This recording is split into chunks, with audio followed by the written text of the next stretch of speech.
എല്ലാവർക്കും നമസ്കാരം. Strike ടോക്കറാണ്.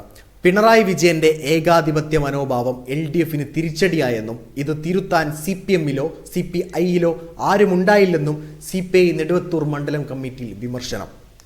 ചാത്തന്നൂരിൽ CPI CPM വോട്ടുകൾ BJPക്ക് മറിച്ചതാണ് അവിടെ CPI സ്ഥാനാർത്ഥി R രാജേന്ദ്രന്റെ പരാജയത്തിന് കാരണം. ഇടതുപക്ഷത്തിന് മുൻതൂക്കമുള്ള പഞ്ചായത്തുകളിൽ BJP സ്ഥാനാർത്ഥിയാണ് ലീഡ് ചെയ്തത്. ഭരണവിരുദ്ധ വികാരമോ ന്യൂനപക്ഷ ഏകീകരണമോ ആയിരുന്നു അവിടെ സംഭവിച്ചതെങ്കിൽ UDF സ്ഥാനാർത്ഥി ജയിക്കുമായിരുന്നു. മറിച്ച് വോട്ട് മറിക്കലാണ് നടന്നത്. ചടയമംഗലത്ത് JC അനിലിൻ്റെയും മുസ്തഫയുടെയും നേതൃത്വത്തിൽ വലിയൊരു വിഭാഗം പാർട്ടി വിട്ടത് ചിഞ്ചുറാണിയുടെ പരാജയത്തിന് ഇടയാക്കി. ചടയമംഗലത്ത് മുൻ മന്ത്രിയും ചാത്തന്നൂരിൽ പാർട്ടി സംസ്ഥാന സെക്രട്ടേറിയറ്റ് അംഗവും പോരിനിറങ്ങിയിട്ടും പാർട്ടി സംവിധാനം ഉണർന്നു പ്രവർത്തിച്ചില്ല. കരുനാഗപ്പള്ളിയിൽ CPI സ്ഥാനാർത്ഥി MS താരയുടെ പരാജയത്തിന്റെ കാരണവും സംഘടനാ പിഴവാണ്. സംസ്ഥാന നേതൃത്വത്തിന് എതിരെയും അതിരൂക്ഷ വിമർശനമുയർന്നു. ആശാ സമരത്തിനെതിരെ സംസാരിച്ച CPI സംസ്ഥാന സെക്രട്ടറി ബിനോയ് വിശ്വം തെരഞ്ഞെടുപ്പ് പരാജയത്തിന് ശേഷം സമരത്തിന് അനുകൂലമായി സംസാരിച്ചത് നേതൃത്വപരമായ പരാജയമാണ്.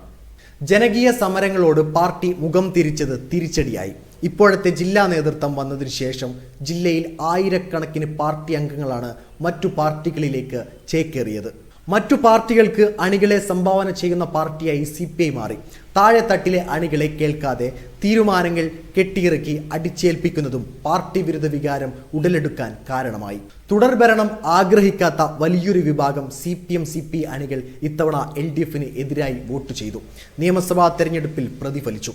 ചിലർക്ക് മാത്രം ഭരണത്തിന്റെ ആനുകൂല്യങ്ങൾ ലഭിക്കുന്നതിൽ വലിയൊരു വിഭാഗം അസ്വസ്ഥരായിരുന്നതാണ് അടിസ്ഥാന ഇടത് വോട്ടുകൾ ചോരാൻ കാരണം. ഏഴുകോൺ സഹകരണ ബാങ്ക് ഓഡിറ്റോറിയത്തിൽ ചേർന്ന മണ്ഡലം കമ്മിറ്റി യോഗത്തിൽ സംസ്ഥാന സെക്രട്ടേറിയറ്റ് അംഗം R രാജേന്ദ്രൻ, സംസ്ഥാന കൗൺസിൽ അംഗങ്ങളായ R ലതാദേവി, A മന്മഥൻ നായർ, ജില്ലാ നിർവഹണ സമിതി അംഗം J ജഗദേമ തുടങ്ങിയവർ പങ്കെടുത്തിരുന്നു. വീഡിയോ ഇഷ്ടമായി ലൈക്ക് ചെയ്യുക, നിങ്ങളുടെ അഭിപ്രായം രേഖപ്പെടുത്തുക. കൂടുതൽ വീഡിയോസുകൾക്കായി ഈ ചാനലിലൂടെ തന്നെ സബ്സ്ക്രൈബ് ചെയ്യുക. This is strike talker signing off.